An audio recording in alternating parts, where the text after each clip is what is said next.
Stuff. All right. I made you guys high-five each other last time, didn't I? I won't do that this time. Anyway, today, are you able to hear me in the back? Is that good? Can you hear this through this? All right, I got a thumbs up, and maybe it was a thumbs up, or don't fall asleep yet. All right. Anyway, all right. Today, we're actually talking about something that I love, something that I think is an interesting topic, and actually it's been a topic that's actually popped up quite a bit in, I don't know, the academic world, I guess, but this idea of hospitality. Now, when I say hospitality, I'm not talking about the idea of hospitality in the sense of, I know that there's a major, the hospitality, like dealing with hotels and that kind of service and stuff like that. Not in that sense, but in actually the biblical sense, hospitality has become this sort of this hot topic that people have been talking about.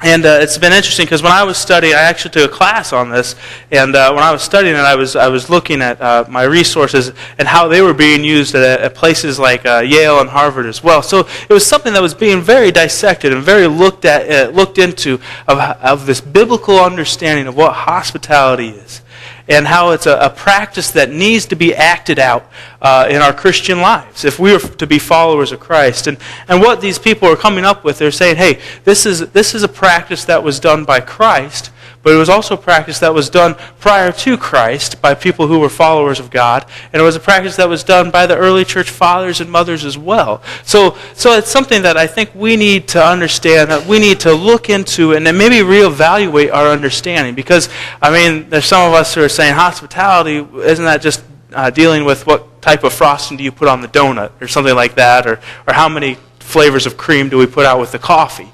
And there's truth to that as well. But I want to look at this idea of hospitality and go deeper than just what we may what it may seem at the top level or whatever. I want to get down and into it. I want us to realize that this isn't just something that is a ho-hum topic, but this is actually something that's very important, and it's very important if we want to be followers of Christ. We have to understand what it means to live out Christian hospitality, this idea of biblical hospitality.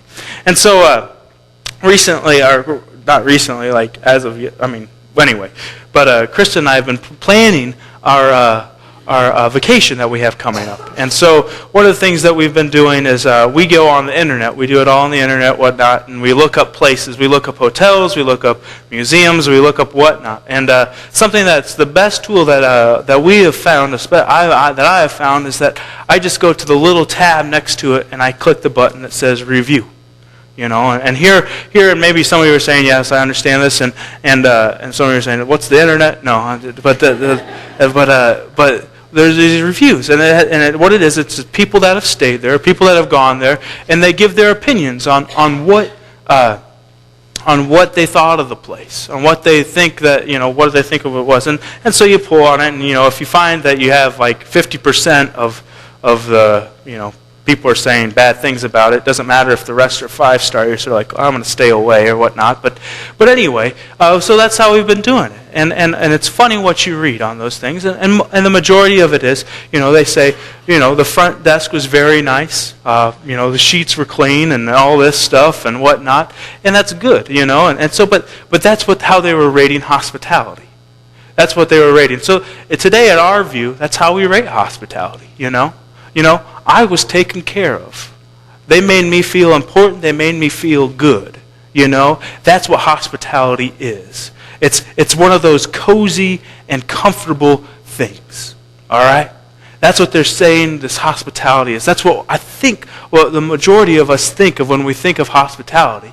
We think of the idea of, whatever happened, it made me feel very good. It made me feel, top of the line. It made me feel special. I slept in a clean bed. That kind of stuff. And so Henry Nouwen, he's a theologian. He's written several very good books. And he says this: if there's any concept worth restoring to its original depth and potential, it's the concept of hospitality. So here's someone who's saying something is missing. Something is missing in our understanding of what hospitality is. Something is not there. So what we need to do is take a new look at an old tradition. We need to understand that things have changed.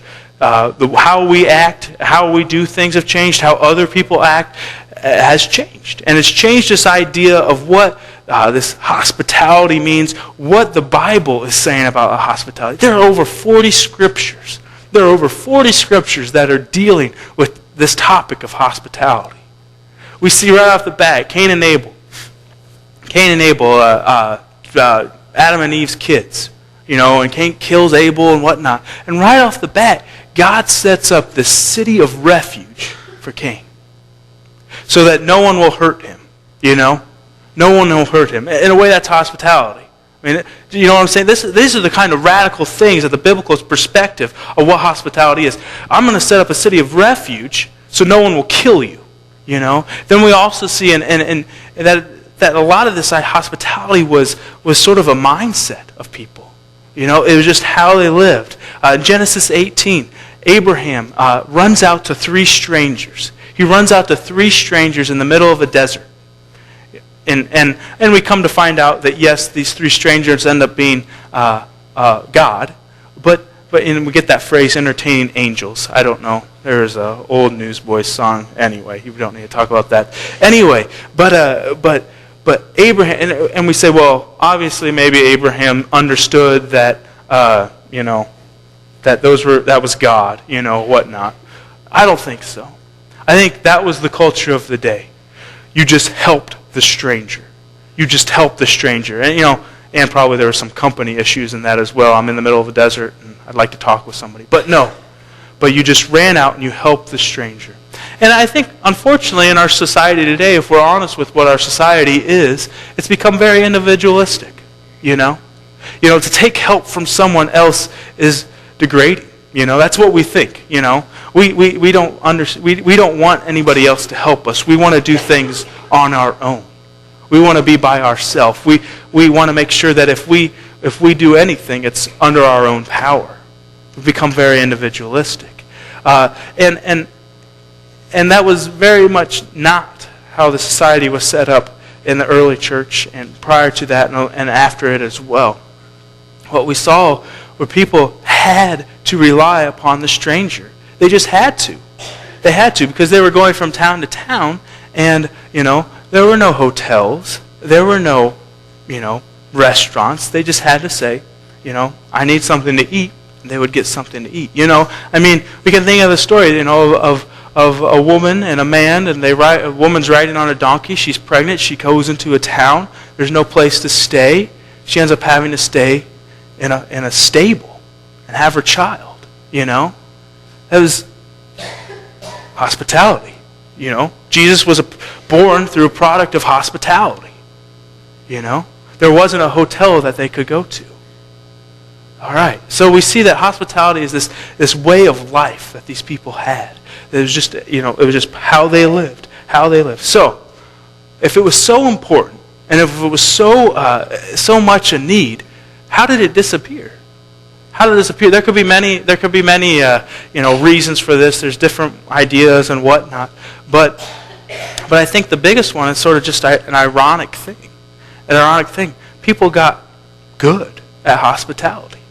And because of that, it went away. And why do I say people got good at it? Well, they got so good at it that they created hospitals. They got so good at it that they created restaurants, that they created hospice, that they created places where people could be taken care of, soup kitchens, shelters like that. The ironic thing, hospitality began to disappear because people just got so good at it. And so it just sort of began to vanish. And so often it happens that way, that we begin to, once the professionals, we create something that it becomes a professional, then we say, well, that's your job. I don't need to do that. That happens, happens in ministry as well. We've created pastors, so we put it on your shoulders, and now we don't have to do anything. There's people that say stuff like that, But that sort of is what has happened with hospitality. We say, well, if you're sick, we'll go to the doctor. Well, if you're hungry, go to the restaurant. Here's $5, go to the restaurant. We say that. So, the ironic thing is, why did this ancient Christian practice, this old tradition, why did it disappear? Because we got too good at it. But that doesn't mean that we can say dumb, all right?